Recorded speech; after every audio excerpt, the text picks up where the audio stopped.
after, Crosser called the press conference announcing the disqualification of APC. And up till today, all efforts to get Sir Patrick Otu to either respond, deny or affirm the allegation by the opposition that he actually said that he was being put under pressure by the state government and the PDP to bar APC from contesting the election have been very, very unsuccessful because the man is not willing to talk. So PDP won. So at the end of the day, it was no election. It was just a PDP affair all over the state, and that was why there was low turnout. And to come to think of it, we have a video on crossoverwatch.com where even though it was a one-party election, PDP officials, the police, including their CrossSec officials, we caught them on video thumb printing.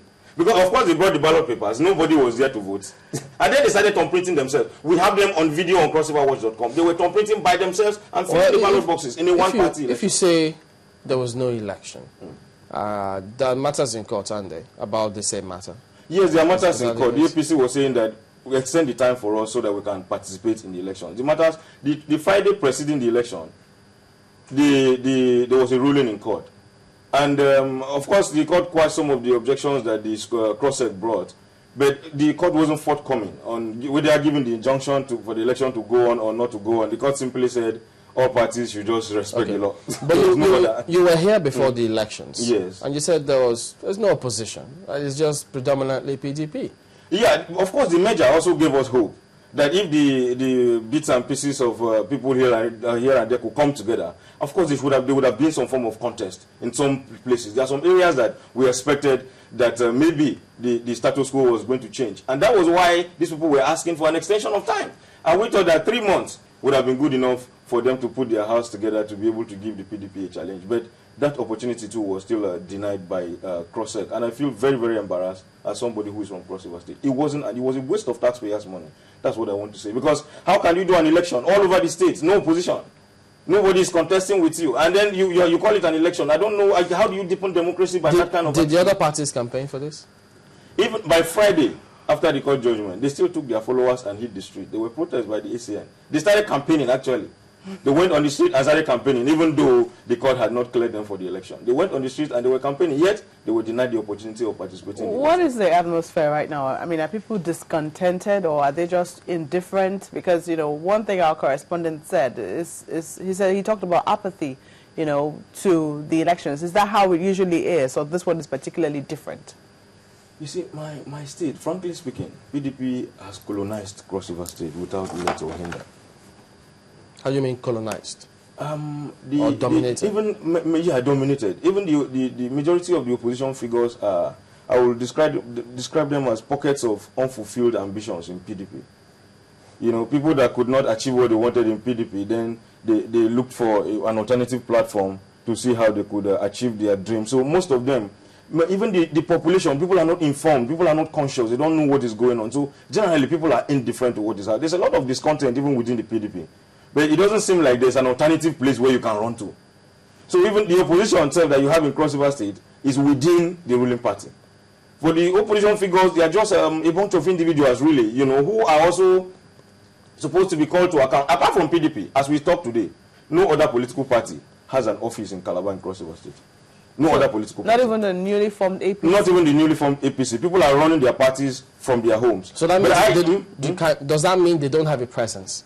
They don't have a presence. I must say that very frankly. So how they don't have won the elections? No, I know that there are some people, there are some places, like the councillorship candidates out of the 196 wards. Of course, there's one member of the ACN in the House of Assembly, the minority leader. He won elections in Obubra on the strength of his personality.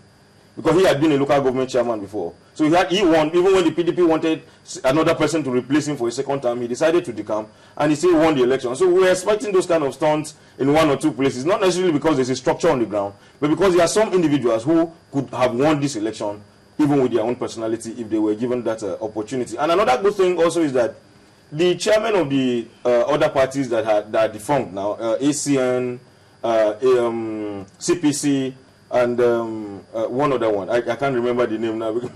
The three of them had agreed to come together to pick consensus candidates where they had strength. So we expected some form of contest, no matter how little. That's why I'm surprised that CROSEC still went ahead. Let's to even bar start them from there. The election. State House of Assembly. Are you saying there's only one member of the opposition there? 25 of them, 24 are PDP, and one of them is ACN. And he's called the minority leader, of leading yes. himself. Yeah, he leads himself, and that's how the state is. It's a very, very horrible thing. Like the wreck of the state. But just I said mean, before that's you not different from what you see in many other states. In fact, in some other states, they totally dominate the entire house. There is no such thing as a minority leader. Even in Lagos State, where we are, that is what happens here. Exactly. The ACN wins everything. And so we should even be proud of that in Cross River State. But I look forward, as a Cross Riverian, to a time when we will have a credible opposition that will be able to challenge PDP. But to be able to achieve that, I think that CROSEC must really strive to become independent and help the opposition parties too to grow so that democracy can be deepened. The way this thing is being done in the state today, I tell you, is an embarrassment. If there were no opposition candidates, why waste money to contest an election? I would have thought that they just go ahead and inaugurate the PDP candidates that had won their tickets and ask them to go into office, rather than waste all the millions that they wasted in the name of contesting an election. So now that, so PDP won all the seats? All the seats, all the 18 chairmanship seats, and all the 196 councillorship seats available. Isn't this becoming a trend in all the states, if not most of the states? Because states that conduct elections, that whichever party is at the helm of affairs in those states end up winning almost all the elections. You're correct. It's a trend all over the country, and that is why I agree with what the Rex said, that there is a need to strengthen and give independence to the SECs, to the state independent electoral commissions. They are mere appendages of the state governors. They take instructions from government houses. I believe strongly what the opposition said, not because I have any evidence, but because I have been in that state. I've been around for long enough to know that the CROSEC in Cross River State is not independent, and it is the same case all over the country. There is a need. There is a very, very strong need for the SECs to be strengthened. As it is today, they cannot give Nigerians what we deserve, what we desire at the local government level. Are you confident that, because there have been some amendments and some proposals to change the joint account of state and local governments, to make them independent and separate? Do you think that will have any effect on, the conduct of local government elections and the caliber of people who present themselves for elections? I think so, because if you check within the SECs themselves, particularly the state chairman, if you look at their personalities, most of them are actually very, very credible people. But once they get into that office, for want of resources to be able to run the activities in that office, they seem to compromise. Sincerely, most of the heads of these SECs are very, very credible men. I want to also say that Patrick Otu, for a very long time, he has been a progressive politician in Cross River State. He's a knight in the Catholic Church.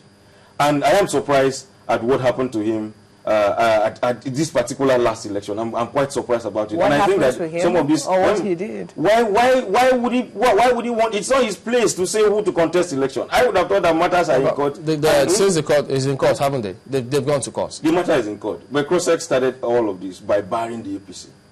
CROSEC started all of this, and I wonder why they had to. I'm just wondering why they had to. I guess we'll wait for the court to decide. The court should decide that. But it will if be they had their independence, an interesting but the case. court will be deciding from behind. Elections have been conducted, winners have been announced, and then you are going to be fighting from behind. It depends on how you see it. You don't have any faith in the process? I don't know what you meant by deciding from behind. I expected the court to give a judgment on Friday, to say something about Saturday's election. They've always said something, isn't it? But nothing was said about the election. Even when the lawyer to the opposition, yes, even when the lawyer, we were in court, even when the lawyer to the opposition asked and he requested specifically that the judge should please give an injunction to that effect, the judge simply said parties should respect the law.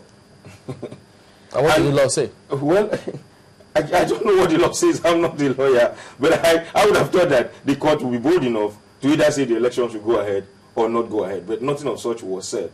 And it leaves room for us to continue to think that most of these institutions too are still under the control of the government in power. It leaves room for those kind of suspicions. We also have to be cautious when that room is there, so that we make those comments based from points of fact. Yeah. Since the court is yet to give a judgment, I agree. I guess we'll have to wait until that judgment is done, because when it's done, then people can take it up from there. So that doesn't take away the right of anybody to hold their opinion about any matter. But speaking of these elections and the way it goes on across different states, let's talk about civil society. You used to be with them, and because I'm still with them. You're still with them. I'm still in the The civil allegations society. against you guys in civil society that, look, sometimes you pick your fight. Not to pick your fight, no. You are kind of determine or decide, or in fact, selective about the kind of protest that they conduct. in all states, this is the same thing. And you see them protest in some states, and in some other states, they just think, oh, let it fly. Well, I don't think there is anywhere in the world where there's a civil society that takes on all issues at the same time. No. If you take on